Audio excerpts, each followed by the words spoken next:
Assalamualaikum warahmatullahi wabarakatuh. Kembali lagi dengan kami.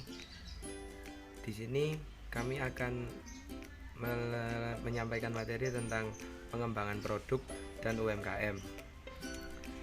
Ya, di sini di slide di PPT kali ini atau di penjelasan kali ini terdapat apa saja sih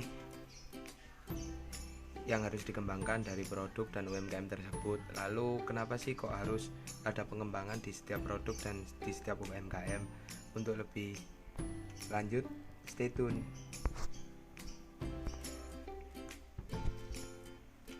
Di slide yang kedua terdapat pertanyaan tentang kenapa harus ada pengembangan produk. Di sini kenapa harus ada pengembangan produk? Dikarenakan untuk membantu penjualan ataupun UMKM itu berkembang. Dengan adanya pengembangan produk atau keunikan produk, banyak manfaat dari produk tersebut dapat menarik customer, sehingga Anda sebagai pemilik bisnis akan mempunyai profit yang lebih tinggi daripada sebelum adanya pengembangan produk ataupun UMKM. Lah, kenapa kok harus ada pengembangan UMKM juga? Pasti di setiap pengembangan UMKM karena adanya situasi bisnis yang berbeda atau iklim bisnis yang berbeda. Maka dari itu harus diterapkan pengembangan di setiap UMKM tersebut. Karena UMKM tersebut juga harus beradaptasi dengan mungkin siklus bisnis atau iklim bisnis yang baru. Dikarenakan supaya dapat menyesuaikan dengan UMKM lainnya dan bisa berkembang seperti UMKM lainnya. Nah, di sini ada pengembangan produk yaitu di bidang harga. Nah, harga di sini Anda harus mempunyai harga produk yang bersaing dengan UMKM lainnya. Dalam arti bersaing yaitu mungkin harga yang lebih murah ataupun harga yang lebih mahal, tetapi manfaatnya juga banyak di produk Anda. Harga di sini Anda bisa memainkan harga seperti misalnya produk Anda harganya 12.000, tetapi pada saat media promosi atau ditaruh di media-media lainnya mungkin Anda bisa memainkan harga seperti produk ini harganya 11.999. Orang atau customer cenderung lebih memperhatikan tentang nilai awal ataupun nominal awal yaitu 11.000. Tetapi pada dasarnya harga yang Anda tetapkan dengan harga yang Anda promosikan itu tidak jauh beda, hanya selisih Rp1. Di situ termasuk strategi untuk memainkan harga untuk mendapatkan customer yang lebih banyak. Pada poin selanjutnya ada packaging. Di sini packaging adalah kemasan dari produk. Bisa contohnya itu seperti ini. Jika Anda membeli kaos, tidak mungkin kaos itu packagingnya seperti plastik bisa digunakan kembali. Tetapi kalau packagingnya seperti plastik bag ataupun tote bag, itu cenderung terlihat lebih mewah.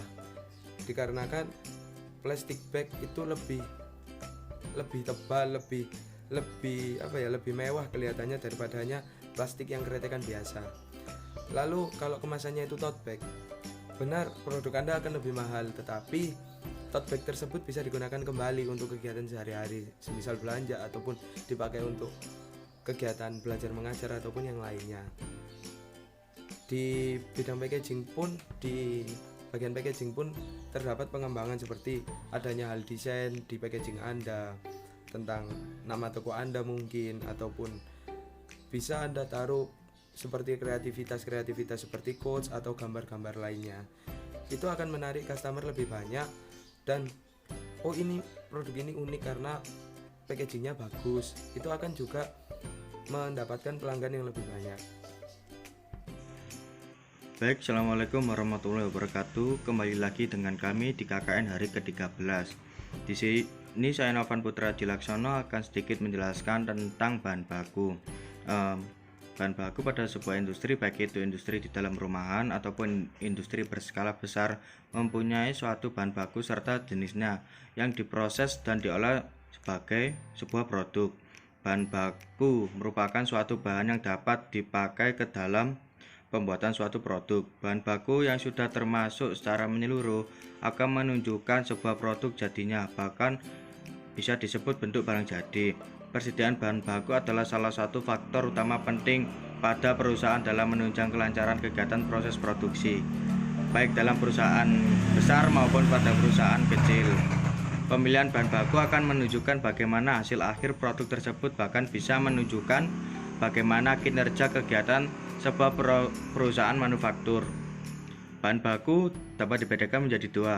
Yang pertama, bahan baku secara langsung dan bahan baku tidak langsung. Bahan baku langsung yaitu bahan pokok utama dapat dikatakan direct material atau bahan baku langsung. Bahkan pengertiannya yaitu suatu bahan pokok utama yang merupakan bagian terpenting dari suatu produk barang jadi yang dihasilkan dari suatu perusahaan. Walaupun biaya yang dihasilkan atau dikeluarkan dalam hal membeli bahan pokok langsung akan sangat berkaitan erat dengan barang produksi yang dihasilkan. Bahan baku jenis kedua yaitu bahan baku tidak langsung atau bisa disebut indirect material, yang memiliki pengertian yaitu suatu bahan baku yang ikut berperan ke dalam bahan utama pada saat kegiatan proses produksi, tetapi bahan ini tidak secara langsung terlihat pada suatu barang jadi yang sudah dihasilkan oleh perusahaan. Baik, untuk penjelasan selanjutnya adalah penjelasan tentang pelayanan. Pelayanan sendiri merupakan setiap tindakan atau kegiatan yang dapat ditawarkan oleh suatu pihak kepada pihak lain yang pada dasarnya tidak terwujud dan tidak mengakibatkan kepemilikan apapun. Sekian penjelasan dari saya. Bila ada salah kata mohon dimaafkan. Wassalamualaikum warahmatullahi wabarakatuh. Baik, kembali lagi dengan kami. Yang pertama, di sini saya akan menjelaskan tentang sistem promosi. Di dalam sistem promosi terdapat beberapa poin-poin.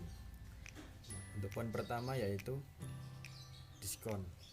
Untuk melakukan promosi, Anda bisa menggunakan diskon untuk memikat pelanggan dalam membeli produk Anda, agar harga yang Anda patok itu dapat bersaing dengan produk orang lain. Yang kedua yaitu menggunakan media sosial. Anda bisa mempromosikan produk Anda melalui media sosial yang seperti Instagram, Tokopedia, Bukalapak, dan lain-lain. Lalu selanjutnya yaitu memanfaatkan momentum. Dalam mempromosikan suatu produk, Anda dapat memanfaatkan momentum seperti produk yang Anda jual itu lagi ramai di kalangan semua orang, seperti itu dapat dicari oleh semua orang. Untuk poin selanjutnya yaitu menjadi sponsor. Dalam promosi Anda dapat menjadi sponsor suatu acara ataupun suatu acara yang dapat Anda sponsori, dan orang-orang dapat melihat produk Anda dan tertarik dalam membeli produk Anda. Selanjutnya yaitu membuka kesempatan reseller dan dropshipper. Anda bisa memanfaatkan reseller dan dropshipper untuk memasarkan produk Anda. Selanjutnya yaitu membuat giveaway. Anda dapat melakukan giveaway agar orang-orang tertarik dalam membeli produk Anda. Dalam beberapa waktu Anda memberikan giveaway, lalu orang akan penasaran dengan produk Anda. Orang tersebut dapat membeli produk Anda yang Anda giveaway-kan tersebut. Untuk selanjutnya, membuat iklan. Anda dapat mempromosikan produk Anda dalam membuat iklan seperti di online maupun offline. Untuk selanjutnya yaitu Anda bergabung dalam komunitas. Di sini Anda dapat bergabung dalam komunitas produk yang Anda pasarkan tersebut untuk menyebarluaskan informasi produk yang Anda jual. Mungkin sekian pemaparan dari saya, kurang lebihnya mohon maaf. Terima kasih. Mungkin itu yang bisa kami sampaikan. Terima kasih atas perhatiannya. Bila ada pertanyaan bisa ditinggalkan di grup WhatsApp atau di kolom komentar video ini. Kami tunggu tanggapan Anda. Mohon maaf jika ada salah kata. Wassalamualaikum warahmatullahi wabarakatuh.